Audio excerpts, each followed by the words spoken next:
são os brasileiros que não são só estudantes de universidade, mas também pesquisadores que tinham recebido bolsas. O ano letivo, como você sabe, Fabiola, começa em setembro aqui, e aí, claro, vários deles se inscreveram em cursos, passaram em provas, pós-graduados, e que têm, obviamente, esse ano letivo que começa em setembro. O problema é justamente a questão da vacina. A França exige que, vindo de países como o Brasil, as pessoas tenham uma vacinação adequada, ou seja, com as 2 doses já adotadas, das vacinas reconhecidas pela França. E aí a situação dos pesquisadores e estudantes brasileiros que não foram vacinados porque estão aí entre os 20 e 30 anos de idade, muitos deles ainda não receberam nenhum tipo de orientação para ser vacinados no Brasil, e alguns foram vacinados, por exemplo, com a Coronavac, que não é uma vacina reconhecida ainda na França. Em outros lugares da Europa, sim, mas na França especificamente não. E aí, justamente, você tem uma situação, Fabiola, em que 950 pesquisadores e estudantes brasileiros têm as suas inscrições nas universidades francesas a partir de setembro ameaçadas. Uma situação, claro, bastante complicada. Existe todo um trabalho, inclusive diplomático, sendo realizado para tentar resolver essa situação desses 950 brasileiros. Agora, existem outras alternativas, por exemplo, o ex-ministro da Saúde, inclusive Alexandre Padilha, hoje deputado, fez uma petição nessa semana ao Ministério da Saúde para que priorize justamente esses estudantes, para que eles possam ir a completar ou realizar os seus estudos no exterior, assim como, por exemplo, jogadores na Copa América foram vacinados. Se os jogadores foram vacinados, se os atletas que foram às Olimpíadas foram vacinados, por que não, segundo o argumento deles, por que não os estudantes que já têm justamente bolsas recebidas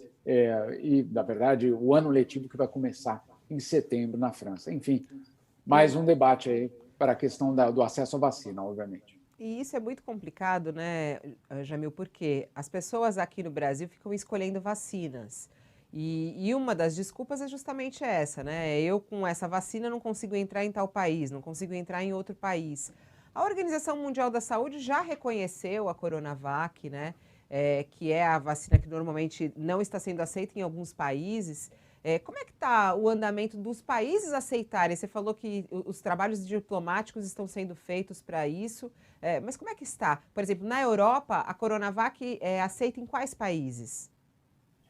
Fabíola, eu não tenho exatamente a lista, mas são vários os países que sim aceitam a Coronavac e outras vacinas chinesas. No caso específico da França, ela só aceita, por enquanto, as vacinas reconhecidas pela agência europeia, que, claro, aí se limitam a AstraZeneca, Pfizer, Janssen e Moderna. Agora, a OMS tem feito muita pressão sobre esses governos, dizendo, olha, se nós já reconhecemos, se nós, na OMS, já estamos comprando essas vacinas para distribuir aos países em desenvolvimento, por meio da COVAX, Facility, etc., não faz sentido você ter justamente uma barreira sendo imposta por uma vacina que já é reconhecida pela OMS. Esse é o trabalho, obviamente, neste momento, de justamente harmonizar isso tudo. Não é fácil, não é algo simples, porque envolve, inclusive, interesses também comerciais, interesses políticos, ou seja, você tem aí uma gama de elementos sendo considerados que vão muito além, Fabiola, mas muito além da ciência.